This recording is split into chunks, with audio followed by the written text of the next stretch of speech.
You wake up tomorrow morning and stare at the ceiling. You know what a ceiling is, but you have no idea which house you're in. You don't know your name, your age, or a single detail of your life before this moment. This is the new reality for every person on Earth.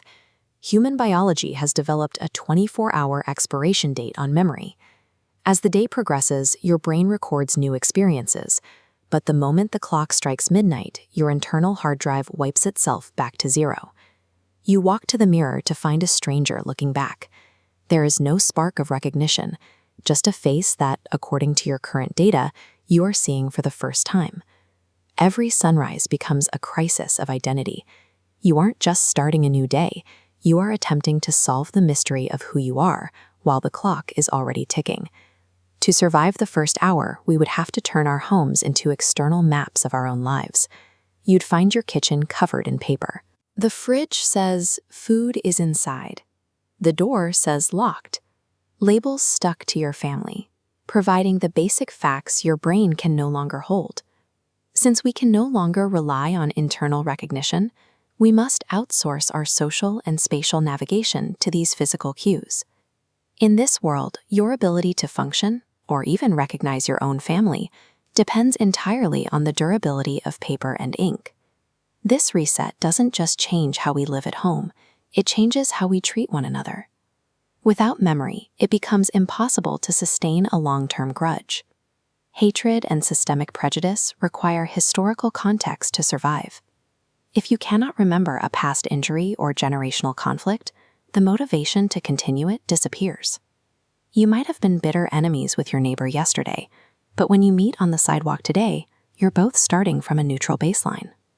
While the loss of identity is terrifying, the erasure of history creates an accidental peace.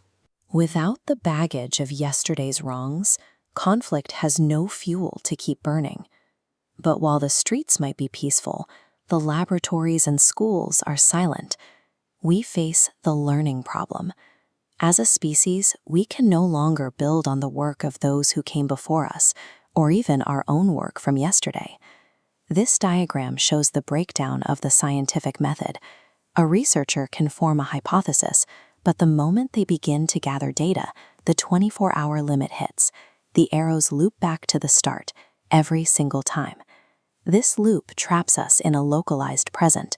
Whether it's learning a trade or researching a vaccine, we are stuck on the first day of the process forever. The result is intellectual and technological stagnation. The specialized skills required to maintain a modern world begin to erode because no one can stay a student long enough to become an expert. Without the ability to bridge the gap between days, the forward momentum of human civilization stops. To fight back against this biological decay, we would rely on one final workaround, the midnight diary. Every evening becomes a race to document the day's events. You must write down what you learned, who you met, and what you need to do tomorrow before the clock resets your mind. These journals function as an external hippocampus.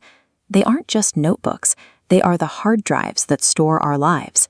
The act of writing becomes the only thread connecting the person you were yesterday to the person you will be tomorrow. The midnight diary is more than a record, it's a set of instructions written for a stranger. This forced brevity creates a massive challenge. What do you choose to save? If you only had one page to explain your life's purpose to yourself, which details would make the cut? When you read those pages at sunrise, you are rebuilding your self-image from scratch. You become the person that your previous self decided you should be. If your memory was set to expire tonight, what is the most important thing you would tell your future self tomorrow morning? Tell me your first diary entry in the comments.